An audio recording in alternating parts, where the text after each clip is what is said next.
Welcome back to the channel banking Sarathi. So guys, आज की इस वीडियो में हम डिस्कस करने वाले हैं 12 दिसंबर का द वोकैब जिसमें हम कवर करेंगे आज की बहुत इंपॉर्टेंट वोकैबलरीज।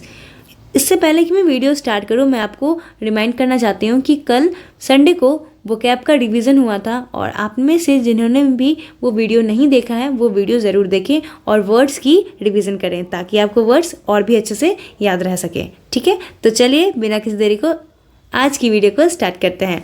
आज का सबसे पहला वर्ड है डैम्पेन। डैम्पेन क्या है?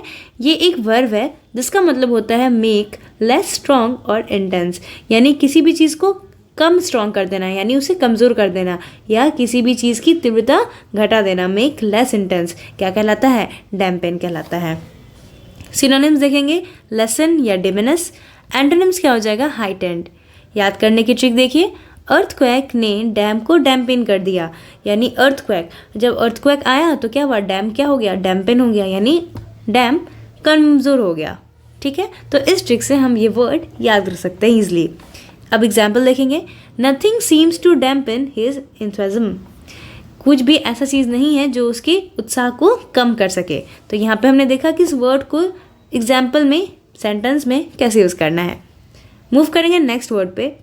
नेक्स्ट वर्ड है इम्फेटिक। इम्फेटिक क्या है? ये एक एडजेक्टिव है जिसका मतलब होता है expressing something forcibly and clearly, यानी कोई भी चीज़ को जब हम फोर्स के साथ बहुत ही स्पष्ट रूप से किसी चीज़ को कहते हैं, बहुत ही ज़ोरदार तरीके से कुछ कहते हैं, तो क्या कहलाता है? वह इम्फेटिक कहलाता है। ठीक है, सिनोनिम्स क्या हो जाएगा? वेहीमेंट या होल हार्टेड।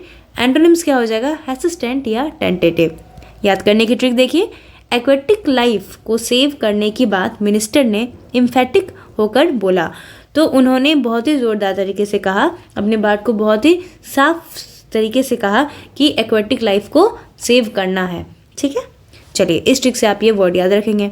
एग्जाम्पल देखिए, she was emphatic that the event should go ahead. वो इस बात को बहुत ही ज़ोरदार तरीके से उसने एक्सप्रेस किया कि इवेंट को आगे बढ़ाना चाहिए। तो यहाँ पे हमने देखा कि इस वर्ड को हम सेंटेंस में कैसे यूज़ करते हैं। चलिए मूव करते हैं नेक्स्ट वर्ड पे। नेक्स्ट वर्ड है इल्यूसिडेट। इल्यूसिडेट क्या होता है? ये एक वर्ब है जिसका मतलब होता है मेक समथिंग क्लियर या एक्सप्लेन करना। ठीक है, किसी भी चीज़ को स्पष्ट रूप से बताना या उसको एक्सप्लेन करना, समझाना क्या कहलाता है? इल्यूसिडेट कहलाता है। ठीक है, सिनोनिम्स देखेंगे, एक्सप्लिकेट या इल्यूमिनेट। एंटोनिम्स क्या हो जाएगा? कंफ्यूज या ऑब्सक्योर।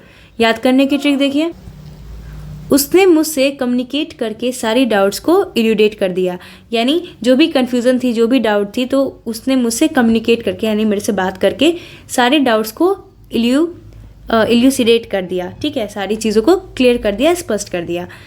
तो इस ट्रिक से आप ये वर्ड याद रख सकते हो। एग्जाम्पल देखेंगे, please इल्यूसिडेट the reason for your decision. आपका जो भी डिसीजन है उसके पीछे का वजह जो है उसे आप स्पष्ट करें। ठीक है, तो यहाँ हमने देखा कि इस वर्ड को सेंटेंस में हम कैसे यूज़ करेंगे।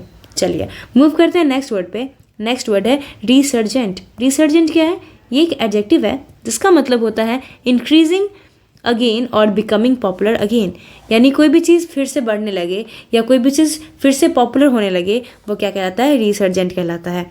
हिंदी में क्या बोलेंगे? पुनरुत्थान। ठीक है, फिर से कोई भी चीज़ का उत्थान होना। ठीक है, सिनोनिम्स देखिए, इनवेरिगेट या रीनेसेंट। एंटोनिम्स क्या हो जाएगा? डॉर्मेंट या लैटेंट। याद करने की ट्रिक देखिए, पेट्रोल की अर्जेंट डिमांड बढ़ने पे उसकी प्राइसेस रिसर्जेंट हो गई, यानी पेट्रोल की जब डिमांड बढ़ी, अर्जेंट डिमांड बढ़ी, तो प्राइसेस क्या हो गई? रिसर्जेंट हो गई, यानी फिर से बढ़ने लगी। तो इस ट्रिक से आप ये वर्ड याद रख सकते हो। ठीक है, अब देखते हैं हम एग्जाम्पल सेंटेंस। एग्जाम्पल सेंटेंस क्या है? Jane hoped for a resurgent in her energy after she took a nap. Nap क्या होता है? जब हम थोड़ी देर के लिए जब नींद लेते हैं, जब थोड़ी देर के लिए नींद लेने के बाद जेन जो थी वो फिर से अपने एनर्जी में रिसर्जेंट महसूस करने लगी, यानी फिर से उसे अपने एनर्जी में इंक्रीज महसूस होने लगा। ठीक है, तो यहाँ पे हमने देखा कि इस वर्ड को हम सेंटेंस में कैसे यूज़ करेंगे। मूव करेंगे नेक्स्ट वर्ड पे। ये वर्ड नहीं, एक्चुअल में ये फ्रेजल वर्ब है।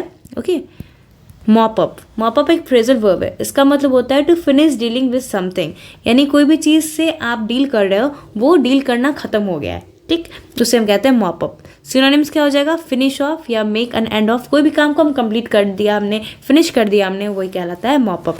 ट्रिक देखिए, क्रिमिनल्स को लॉकअप में बंद करके केस को पुलिस ने मॉप अप किया, यानी क्रिमिनल्स को लॉकअप में बंद किया तो केस क्या हो गया, मॉप अप हो गया, यानी केस फिनिश हो गया।